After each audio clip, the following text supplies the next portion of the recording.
Sari, and I hate condoms.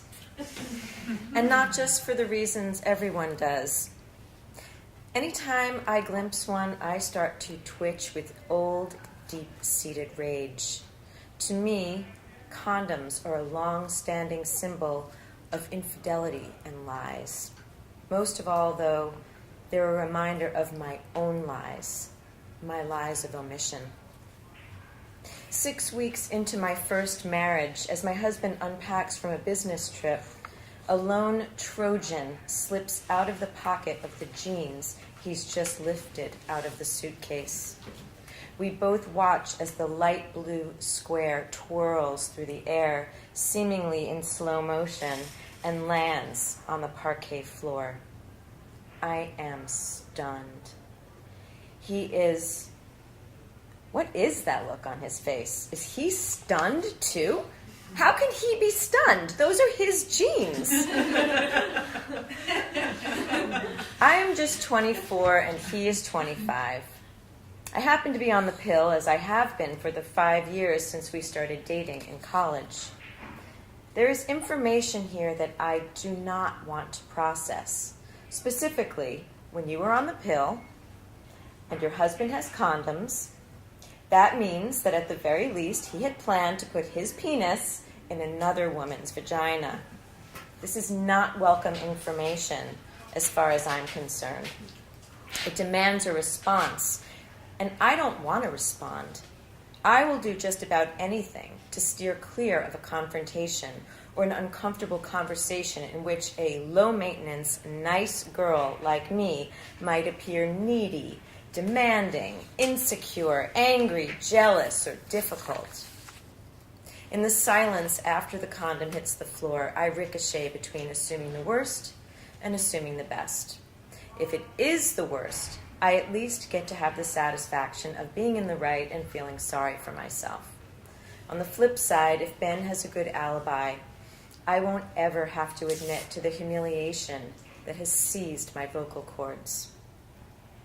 I swing between these polar extremes every time I'm faced with an uncomfortable situation in which I might have to speak up about my feelings and negotiate with someone, a friend, a mate, a boss.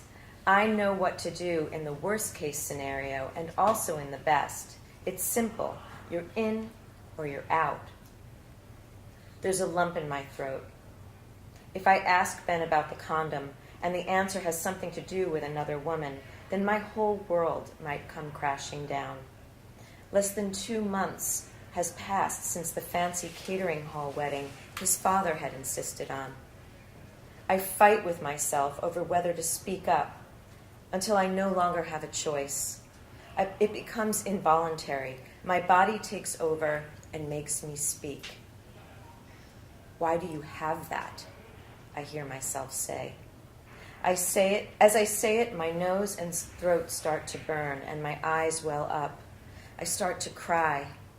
Why do you have that? Now the anger is seeping out, and this is just so fucking humiliating. Ben is still looking down. He's got his gaze fixed on the condom. He can't look me in the eye. He can't even lift his head. Finally, he speaks. I don't know, he says, nodding kind of numbly. I don't know how that got there. That's what he says. That's all he says. And then he returns his attention to unpacking. Somehow, once again, I stay silent. I second-guess myself. Somehow, I've gotten the impression from Ben that I'm the one who's done something wrong. And instead of challenging this, instead of having a fight, I shut the fuck up. I take deep breaths to try and shift my emotional state, tucking in whatever messy emotions have slipped out, and I go on. I keep doing that over and over because eating my feelings is the devil I know. But over the next couple of years, something slowly shifts in me. Where I once dreaded Ben's business trips, I begin to enjoy the space. One gorgeous summer evening, just after our second anniversary, It's almost time for Ben to return from one of his many business trips, and I have the ugliest thought.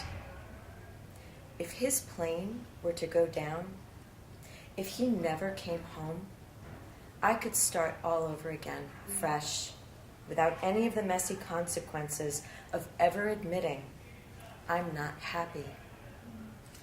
That revelation of wanting to be free at any costs gets more stunning and uncomfortable as the night wears on, thanks to events that conspire to make me pay for that deadly little get-out-of-marriage-free card I'd dreamt up.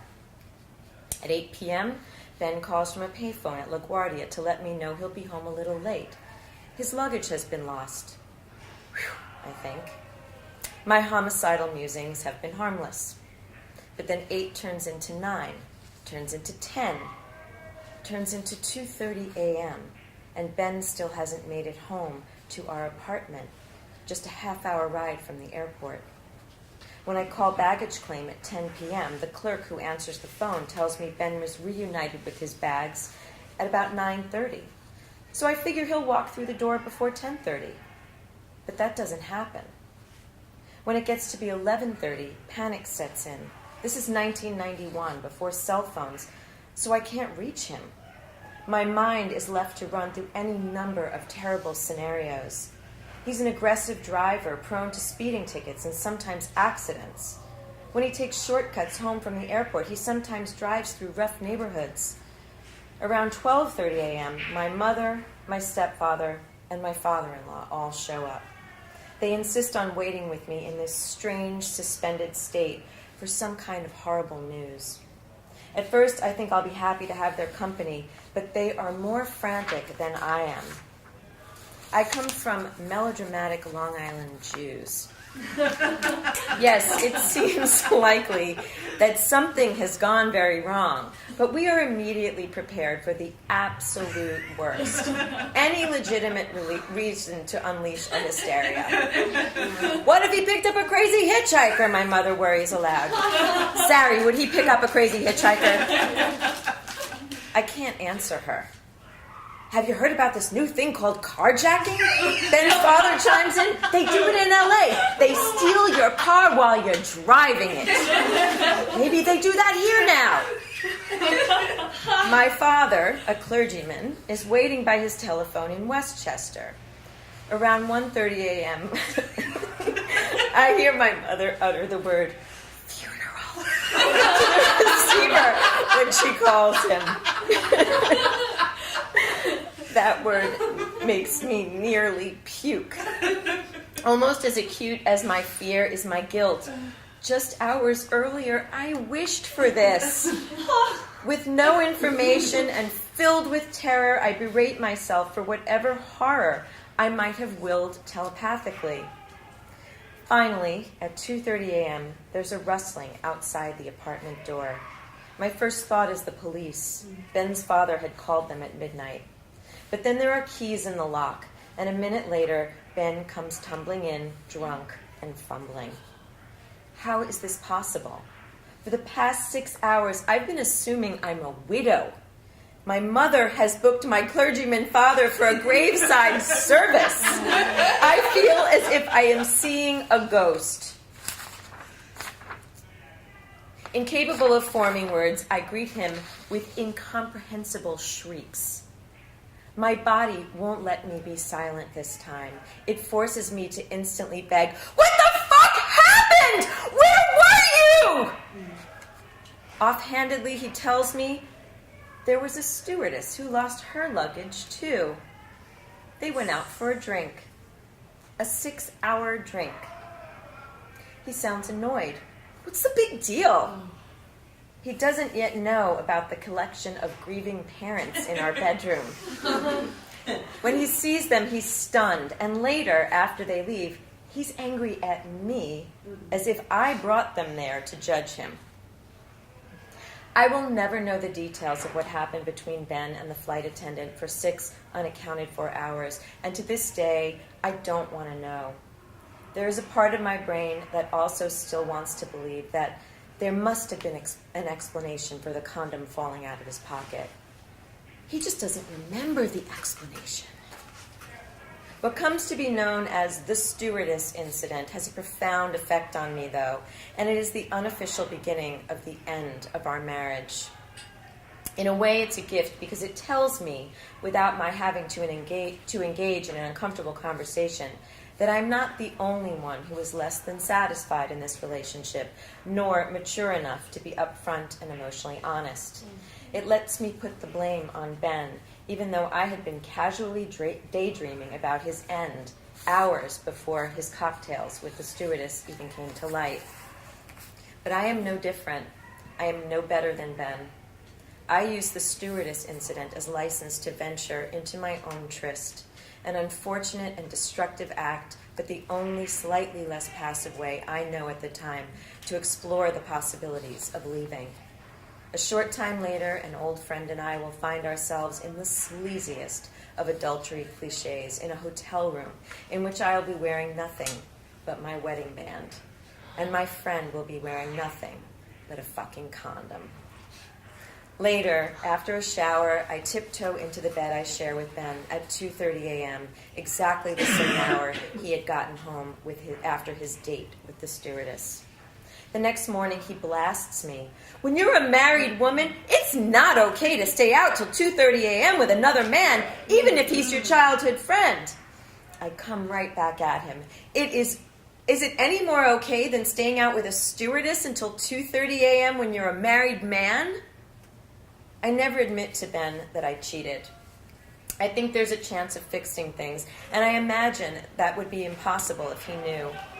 Eventually, though, I really do want to have a conversation, many of them. I ask him to go to couples counseling. Couples counseling ruined my parents' marriage, he insists again and again. Then I ask for time apart, just a month to see how things go. Ben punches the wall, putting his hand through. He takes a deep breath and says, "You're in or you're out. Make a choice." He's speaking my language. He puts an ice pack on his hand and leaves the apartment. I pack a bag and sleep on friends' couches for 3 weeks.